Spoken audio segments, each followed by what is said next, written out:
Our kid, we're giving him to Mom. Can you imagine how happy she'll be, living with her grandson every day, even if he's sick?" The malice in my son's voice, heard over the phone, seemed almost mocking. I hugged my grandson tightly, making sure he couldn't hear that voice. He just turned 7 and had recently been to the hospital.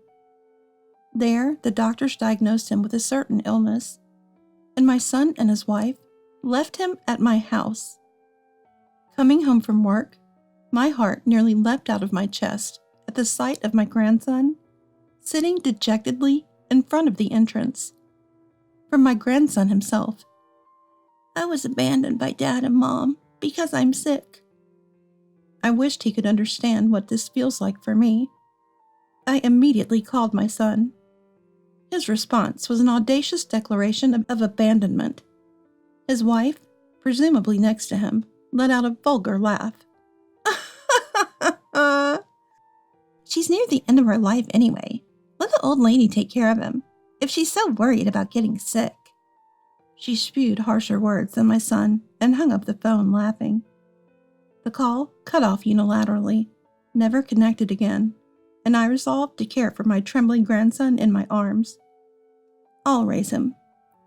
First off, my name is Scarlett. I'm 57 years old and employed. I married my husband at 22 and gave birth to our eldest son, Henry, the following year. My husband adored Henry, and our family of 3 lived happily. "He's so cute. I'm so happy to have such a cute child," my husband would say, beaming while holding Henry. But that happiness didn't last. When Henry was 2, my husband suddenly fell ill and passed away. I was inconsolable, but as a single mother, I had no time to grieve. I had to raise Henry alone. I worked hard and never remarried. Luckily, having been a full-time employee even before marriage, I managed to raise Henry without financial struggles.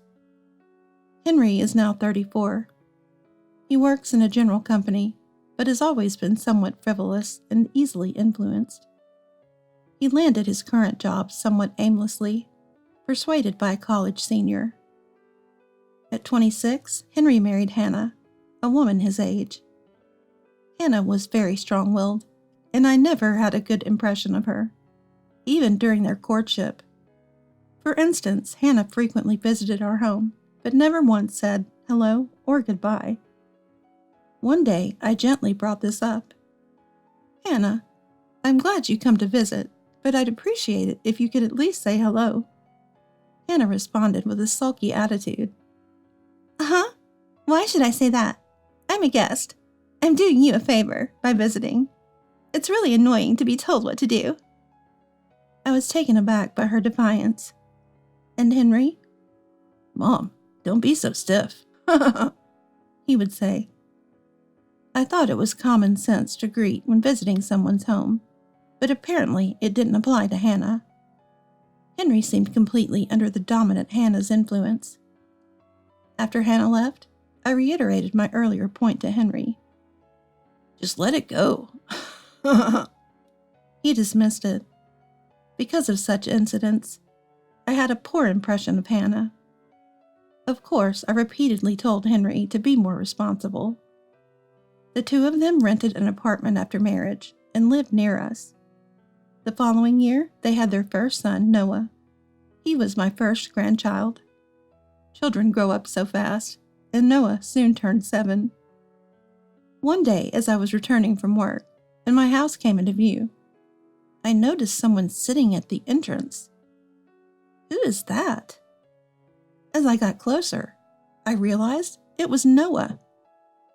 I hadn't seen my son, his wife, or Noah recently due to my busy schedule, so I was surprised and delighted to see him after such a long time. "Noah, it's been a while. What are you doing here?" As I called out to him, Noah slowly looked up and met my eyes. "Grandma?" Seeing Noah's face after so long, I was speechless with shock. Parts of his face were pale and blotchy, and his eyes were red and swollen, as if he had been crying. I tried to stay calm and invited Noah inside the house, and then, Noah, what happened? Can you tell Grandma? I asked gently. Noah nodded and began to speak slowly. You see, I got the skin disease. I forgot its name because it was complicated, but they said it's a rare disease. My heart ached seeing young Noah's trembling lips and his face turning pale. A rare disease? Is that really what they said? Yes, since I got this disease, Mom and Dad stopped looking at me. Today they brought me here, in front of Grandma's house, and told me to wait for you. Then Mom and Dad left. Shocked by Noah's story, I hurriedly called Henry. To keep Noah from hearing the conversation, I had him stay in the living room with the juice while I moved to another room. Henry, I heard it from Noah. How could you leave him in front of our house without telling me? What were you thinking? Ah, Mom's back. Yeah, Noah. He's got this rare disease called simplex pityriasis. It's a real hassle, you know. Simplex pityriasis. I remember hearing that name before. It had been featured on TV once. I'm sure it was a skin infection. If I recall correctly, it's a skin infection common in children, not a rare disease. Is that a rare disease? We were told it's simplex pityriasis by the dermatologist. It's a difficult name, so it must be a rare disease, right? So we thought if we get it, that'd be bad. Hannah suggested that you should take care of him, and I agreed. So Mom, please raise Noah for us. Thanks. What? You're still his parents. This is utterly irresponsible. I yelled, furious at Henry's outrageous statement. Then the phone was passed to Hannah, and her shrill voice came through. Henry and I are still young and have our whole lives ahead of us. It would be terrible if we caught such a creepy skin disease. So let the old lady who's got less time ahead take care of him. Bye. After her unilateral outburst, the call was cut off. Stunned, I immediately took out a book from the bookshelf with various diseases and their treatments to look up simplex pityriasis. Thank goodness, it's just a skin infection. He'll be fine. After researching, simplex pityriasis turned out to be not a rare disease, and in most cases, it's curable with proper treatment. Relieved, I felt a surge of anger towards my despicable son and his wife. Henry and Hannah had arbitrarily decided it was a rare disease because of the difficult name and left Noah with me, not wanting to catch it themselves. How selfish of them. I'll definitely raise Noah well. I muttered with determination and returned to the living room, smiling at Noah, who looked anxious. Noah, don't worry. Your illness can be cured. Let's go to the hospital together tomorrow. Really? Noah, who thought his condition was incurable, lit up. Yes, it's not a rare disease, so relax. And Noah, from today, you'll live with Grandma. It's okay. I'll make sure you're happy. Let's live together happily. Noah seemed a bit confused, but eventually nodded. Thank you, Grandma. He showed me a smile. Years passed, and it's been 9 years since then. I turned 66, and Noah is now 16. During these 9 years, there is no contact with my son and his wife. Noah, now in his teens, doesn't talk much, but he's grown into a kind boy who sometimes cooks meals. Having retired, I support Noah with my pension and retirement fund. One day, my son and his wife, who disappeared 9 years ago, suddenly showed up at our home. What do you want now, after all this time? I confronted them coldly at the entrance. After 9 years of silence, how dare they show their faces? Yeah, we saw that TV show the other day. Amazing Noah. To think he can earn so much money at his age. Apparently, they had seen a recent TV interview titled Teenage Genius Inventor. Hannah standing beside Henry. Getting patents and all. Really amazing, right? So rich now, huh? She said with a sneering smile. Yes, Noah is skilled at inventing and recently obtained a patent. Their attitude made it clear they came today, thinking Noah had made money from his patent. These two didn't show any concern for Noah, only talking about how rich they thought he had become. What a despicable couple they still are. Then Noah appeared behind me. He must have heard our conversation. Hey Noah, we've come to get you. A son is still a son, even if he's suffering from illness. Let's live together again with Dad and Mom. Henry's exaggerated behavior seemed forced. To this, Noah coldly replied, Who are you? Noah, now a high school student, was old enough to understand. He must have realized from the conversation that his parents were only after money and had no affection for him. The son and his wife seemed surprised by Noah's indifferent attitude, but quickly recovered and started talking about various things. And then, Noah has a disease, so his life will be very difficult. That's why Hannah and I will support him, Henry declared. What? You abandoned me, and now you're acting all high and mighty? Don't start acting like a dad now. Noah, having listened to them for a while, clicked his tongue in disgust and laughed it off. I was astounded that they still believed Noah had a rare disease. His skin condition had completely healed by now. Henry and Mrs. Hannah, you've been mistaken all this time. Noah doesn't have a rare disease. Simplex pityriasis is a common skin infection in children. Noah recovered completely in about a year. My explanation left my son and his wife speechless. Then Henry suddenly changed his tone. We were deceived. This is a joke. Why didn't you tell us such important information? He yelled. Following him, Hannah also. You were kidnapped by this old lady. She took you for 9 years. Give back our child. You kidnapper!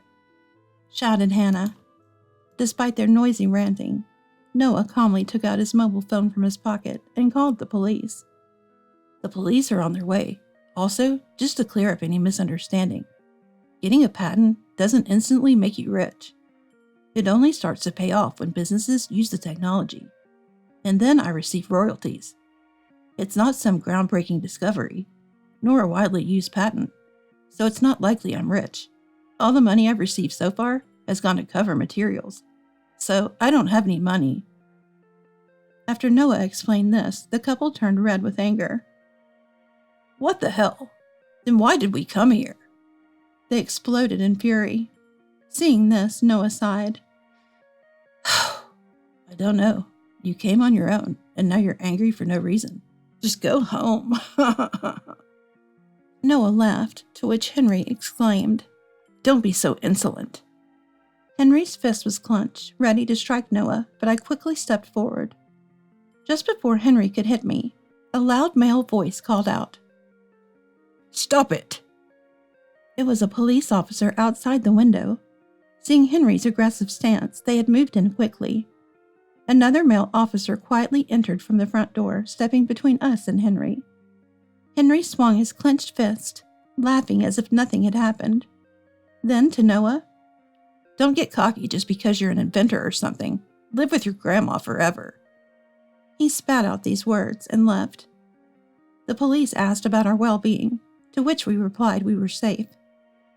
After explaining the situation to them, they advised not to let my son and his wife into the house again, and I nodded in agreement.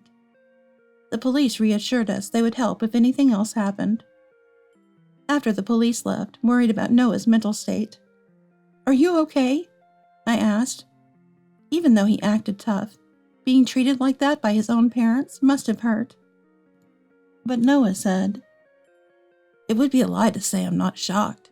I thought I knew my parents were the worst for abandoning me after misinterpreting a doctor's diagnosis as a serious illness. But I never thought they were both that stupid. Thinking I'd be rich just because of a patent? Spouting nice words? Did they really think I'd agree to live with them again? He sighed deeply, clearly displeased, and ruffled his hair. But the next moment, he narrowed his eyes and looked down at me. More importantly, Grandma, why did you try to protect me when I was about to be hit? I'm already 16 and bigger than you. I don't need protection.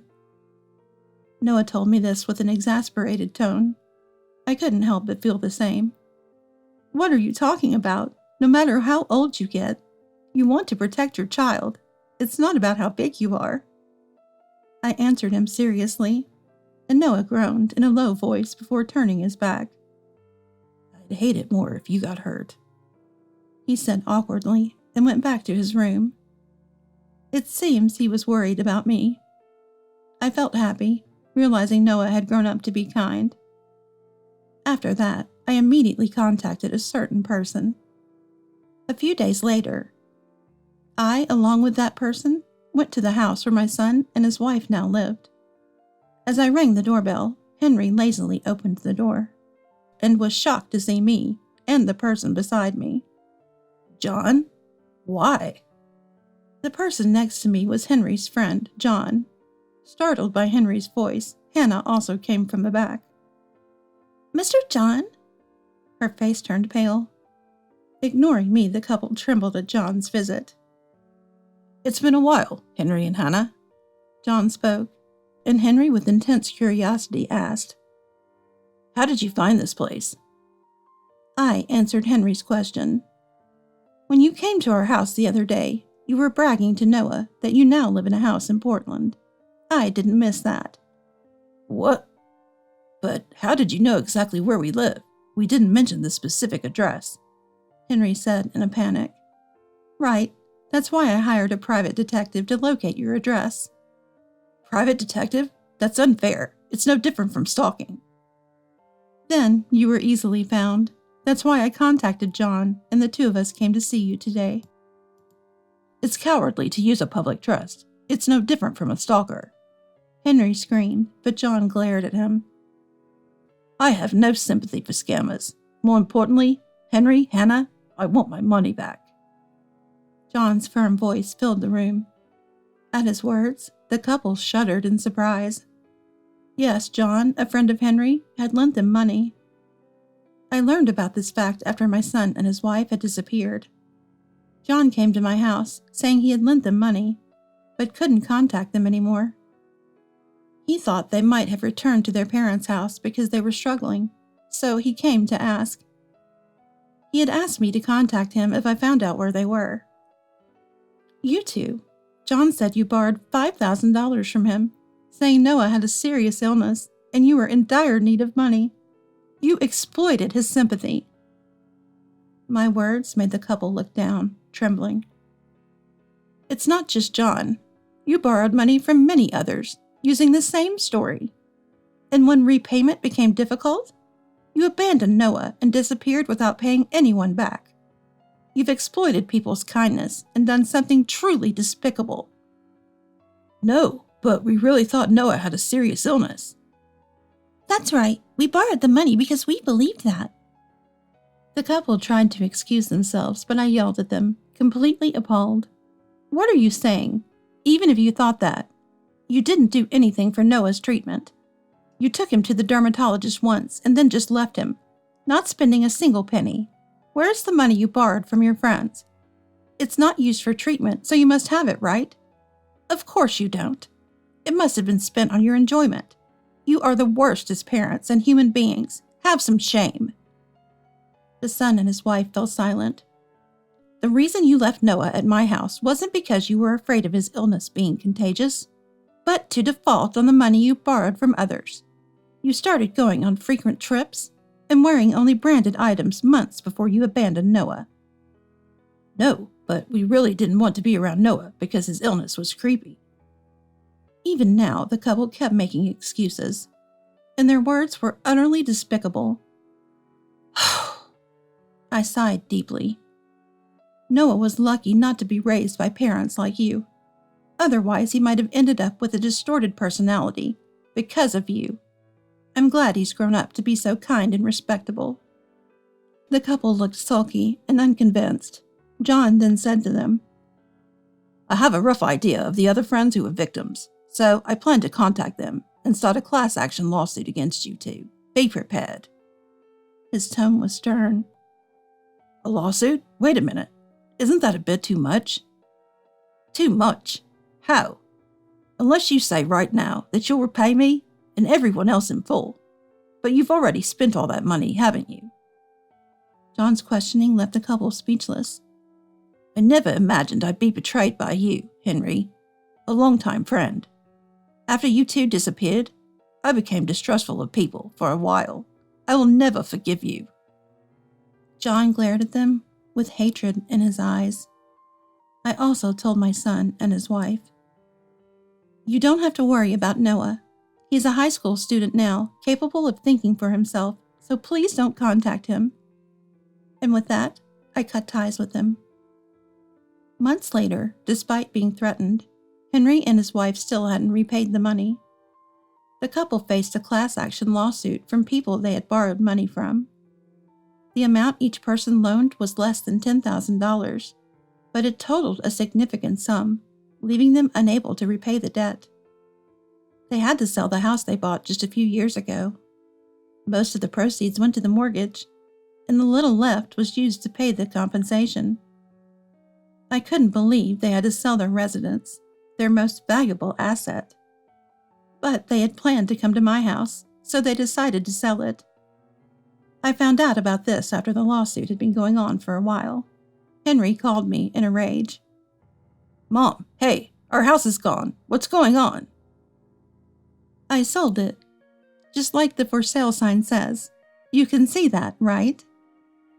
I had decided to sell the house and land even before they faced the lawsuit. The real estate agent advised that it's better to demolish the house and sell the land, as vacant plots are harder to sell these days. Following the advice, I demolished the house and sold the land quickly due to its good location. I used the money for moving expenses with Noah. Noah was attending a high school quite far from our old home, and the commute was long, so we moved closer to his school. After explaining this, Henry started shouting, "What? Where are you living now? We sold our house and have nowhere to go. We plan to live with you, so give us your address." "I won't tell you. One of the reasons I sold the house and land was to cut ties with you. I won't tell you where we live now, and I'm going to block your number, so don't contact us ever again." "That's too harsh." Behind a stunned Henry, I could hear Hannah's voice filled with despair. "The ones who are harsh are you two. It seems like you haven't reflected at all. But you should take some time to think about your actions and reflect. That's all I can say as a parent. Goodbye." With that, I hung up the phone and set it to block their calls. My estranged son and his wife eventually found an old apartment to live in, but it seems they're having a tough time. Afterwards, I consulted the lawyer, hired by John, and reconsidered my relationship with Noah. Until now, I had raised him as a substitute parent, being his grandmother. However, now Henry and his wife's presence was having a negative impact on Noah. So I thought about becoming Noah's parent legally, adopting him as my son. If recognized, I would need to split my inheritance between Noah and Henry when I pass away. This would be an effective way to prevent Henry from taking everything. I decided to confirm Noah's feelings. "Noah, I'm thinking about adopting you, not just as grandmother and grandson, but legally as mother and son. What do you think? Of course, I want to respect your feelings." After my question, Noah was silent for a while. "Yeah, I want to be officially your son." He smiled shyly. Having confirmed Noah's feelings, I contacted the family court with the help of the lawyer. Due to Henry and his wife's deplorable actions, the adoption was approved relatively easily. Noah, being 16 years old, must have also played a significant role. Noah and I successfully completed the adoption process. Although Noah is still in the midst of adolescence, I was very happy that he chose me over his biological parents. Noah, skilled in inventing, continues to take on various challenges, and I enjoy a peaceful life, looking forward to his growth.